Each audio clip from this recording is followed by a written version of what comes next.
I'm Jane Halprich, and I'm back for part 2 of our quilting ice dyed fabric. Today we're going to talk about basting our quilt. We're going to talk about some more design techniques that I forgot to put in the last episode, and then we're going to take you to the machine and show how I baste on my Handi Quilter Capri. So I'm glad that you're joining me, and let's get started. Okay, so let's talk about the basting method. There are lots of different ways to baste.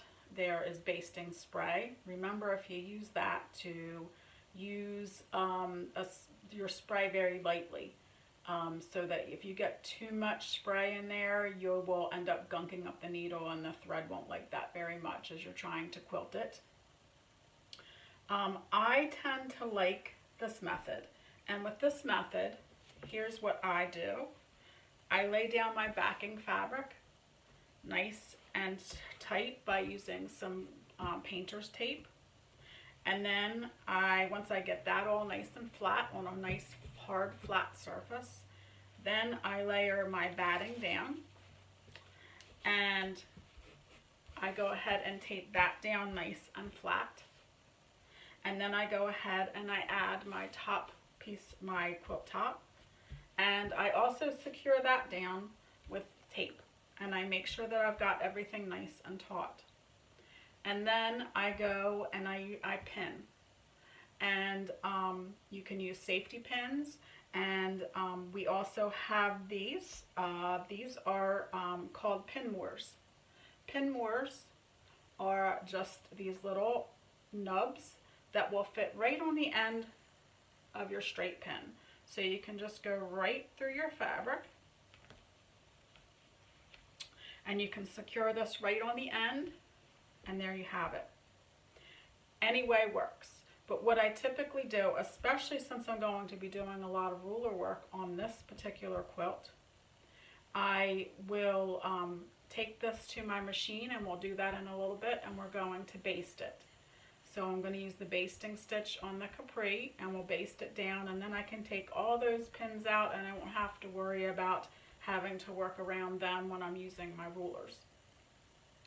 Something else that I typically do when I am getting ready to quilt a quilt is I will make an exact same sandwich with similar material, or the same material if I can. So I've used the same backing, I've used the same batting, and the closest fabric I could find that had the same feel to it was some batik that I had. So I've layered that. So this way I can practice and get my tension straight on this and right, so that everything is good to go, so that when I go to do the stitching on my piece here, then I have everything set and ready. And I'll keep this next to my machine, and I will check my tension, you know, before I start stitching, anytime I sit down to stitch, or anytime I change a bobbin, or anytime I change a thread or a needle. So I hope that helps. And then the next thing I want to do is I want to talk to you about, because maybe you can see that I have done some marking on this quilt top. And the marking is because I had picked a specific pattern that I wanted to do on this. So I wanted to figure out a way I could get this pattern somewhat marked onto this quilt top, and some guidelines. So I have in my house these fabulous stencils by Cindy Needham. They're called the Ultimate Stencils, and they are just fabulous. So they come, you can either have a square one like this. There is the circular one. I actually used both of those for this particular piece. And it even comes with these other practice pieces, so you can check to see what your design might look like on these if you'd like to do that. But I did use the circle to mark my 2 circles on there. And then I used the square to mark out where I needed to go. And I marked those lines on my, my quilt sandwich with a blue water-soluble pen. I have used all different sorts of blue water soluble pens, and I have typically liked them all. I just make sure that I try them on the quilt top first and make sure that those markings are going to come out when they get wet.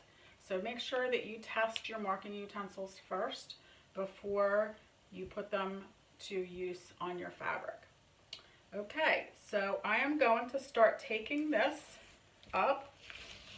So all we have to do now is take this blue painter's tape off, and once we have it off, we will be taking this to the machine and starting to baste it there. So I will see you in a few moments. Okay, so here I am at the Handi Quilter Capri. This is our newest stationary long arm. I wanted to show you how you go about basting this. So the first thing you're going to do on your screen is you're going to hit the B button there, and that's going to take you to, you can go down to ½ second and all the way up to 2 seconds. So that's the amount of time that's going to elapse when you are doing the basting in as far as seconds and time, as far as when that's going to take that next stitch. Now, if you're in regulated mode, that was in manual mode. If you're in regulated mode, you can go down to 2 inches, 4 inches, 1 inch, ½ inch for your basting stitch. So it just depends if you want to do it in regulated mode or if you want to do it in manual mode. But remember, you can do it in either mode. It just depends on which one you want to work in. Right now I'm going to work in manual mode, and I'm going to set it to go to every 1 second. So we'll do this. I'm going to position the camera a little bit out for you. And then I'm going to, I'm also going to lower the light so that I can make sure that you can see. Let's see, let me take that one off and I'll put that one back on and maybe bring it down some. Okay, isn't that great how you can adjust those lights? So I'm going to start somewhere in the middle. I'm going to go back to my home button. I'm going to do my needle down, a needle up, bring my bottom thread up. Now I've decided to do a black thread for my basting stitch so that way I can see where it is and I don't get confused with a thread that would be would blend in with the fabric. So I'm just gonna take a little 1 tacking stitch, and here I'm gonna go off. Okay, so I need to do that too.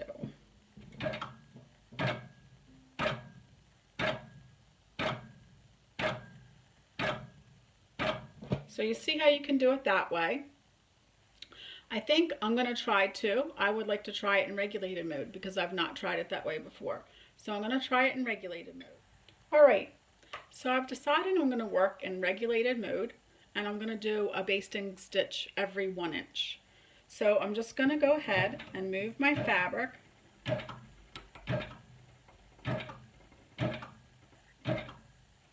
and I'm making sure that everything just kind of stays flat. I'm going kind of slow because I just want to make sure that I'm catching everything the way I want it to.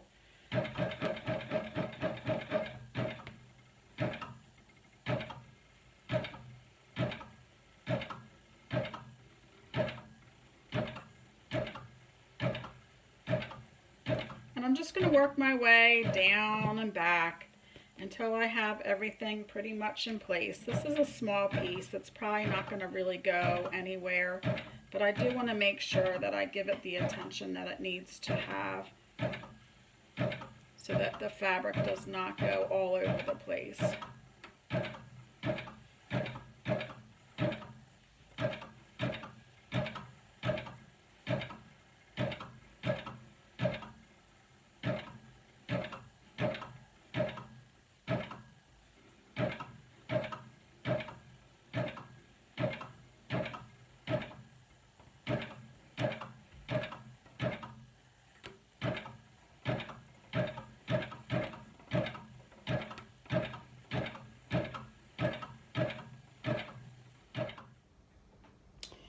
Okay, so there you have it. You can see that I have basted the entire mini quilt. There's the front. You can see the back too. So the black thread will be easy for me to find and clip out and to help keep everything secure. So now my next step is going to be, that we'll talk about next time, is choosing the color thread that we're going to use.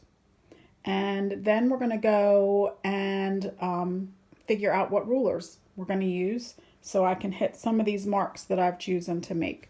So, and then we'll talk about ruler work and how to manage it on your stationary long arm. So I can't wait to see you next time. And until then, stay safe and stay well. See you soon. Happy quilting.